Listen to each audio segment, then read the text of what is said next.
And in terms of revelation within other religious systems, what do you think of that? Well, yeah, I take it pretty seriously, and I mean, it's something I'm very interested in. I haven't really studied it professionally or anything, but I would certainly not say that the Christian revelation is the only one. Now, just exactly why there are these various sets of revelation, I can't tell you. But I certainly take other people's revelation, the existence of that, as being pretty serious. I mean, these things in many cases have survived for millennia, and there's certainly some robustness in them. I mean, every human civilization has found something divine. I know I talked about this with Reverend Tim Costello. Oh, yes. And so that commonality across time and across the evolution of people and different cultures, there is some system of thought that says, well, there's a reaching for something. Yeah, well, I mean, whether it's a reaching for something or something being almost put in your face, I'm just not sure. Whether it is something that we're reaching for or if it's something that's actually offered to us. What does faith bring to your life that you think that other people that don't have faith or a revelation lack? Well, I would say probably the main thing is purpose. My life is sort of there for God to use. I think that's a very important component of my own life.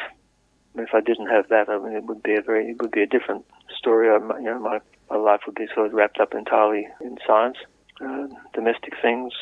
It would be a life, but I like the one I've got better. Yes, I think it's the purpose aspect. I think is the important bit.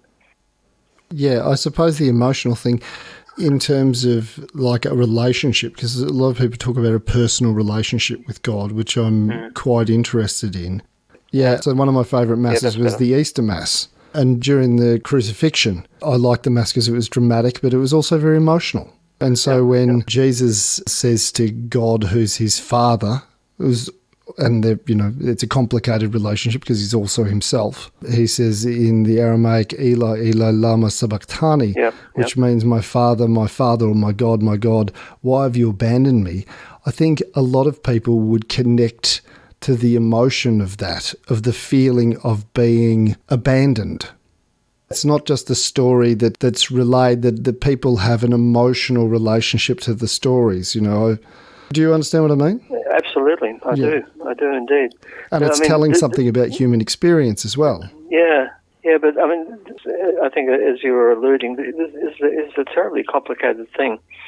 I mean, it's something I don't want to get into because I'm not competent to do it, but the whole nature of the Trinity, the 3 in 1 and 1 in 3, and the whole process of the crucifixion and the resurrection, it's immensely complex. It's something I'm actually doing a bit of reading now to try and just inform myself a little bit better about what thinking is.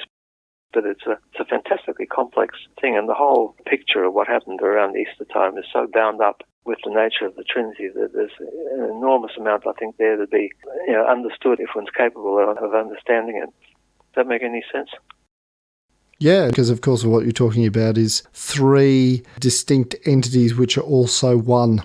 Exactly. And so that's not something that is within most people's experience. No, that's exactly right. Yeah, so I really haven't got my head around that properly at all at this point.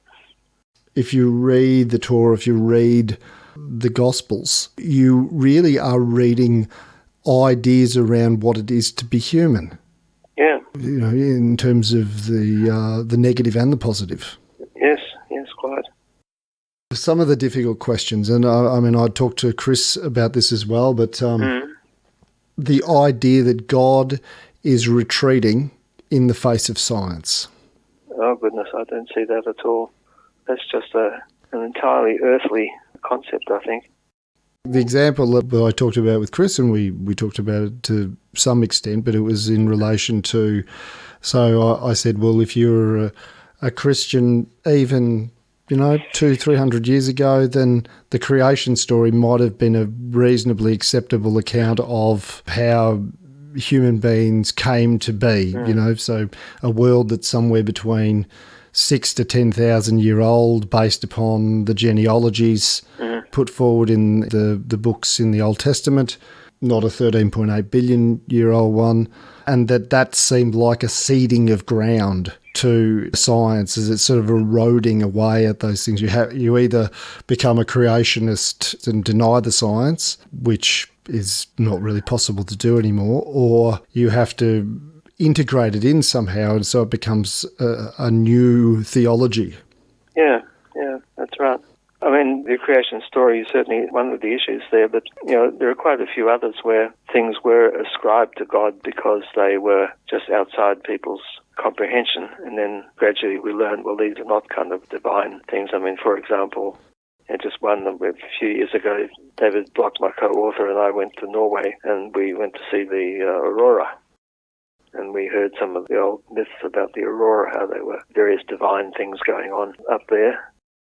And of course, within a few hundred years, we sort of understand the aurora much better. It's part of the processes that go on in the Earth with the Earth's magnetic field. And so that's one thing where something that was ascribed to God is now no longer ascribed to God. And in that sense, I really don't see that stuff as a retreat by God. I mean, it's just that we found out a bit more, and there's going to be lots more things that we find out, I hope. I mean, I imagine we look back 100 years at what science looked like then and how it compares to what we've got now. So we only have to look forward another 100 years and imagine how our science is going to look to people in, say, 2120, and it's going to look pretty basic.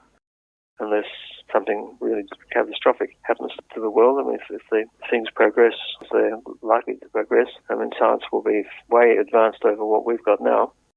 And what we're doing now would sort of look like the science of the early 20th century looks to us now, I mean, there's some very important things were done in that time, and they're recognised, and hopefully some of the things we've done recently will be important enough to survive, but science will move on enormously. In 1910, we didn't even know what galaxies were. And we didn't know whether they were big things like the Milky Way or whether they were just little things where individual stars were forming. And really, people didn't know that. And that didn't get sorted out until around 1920. It's only 100 years ago.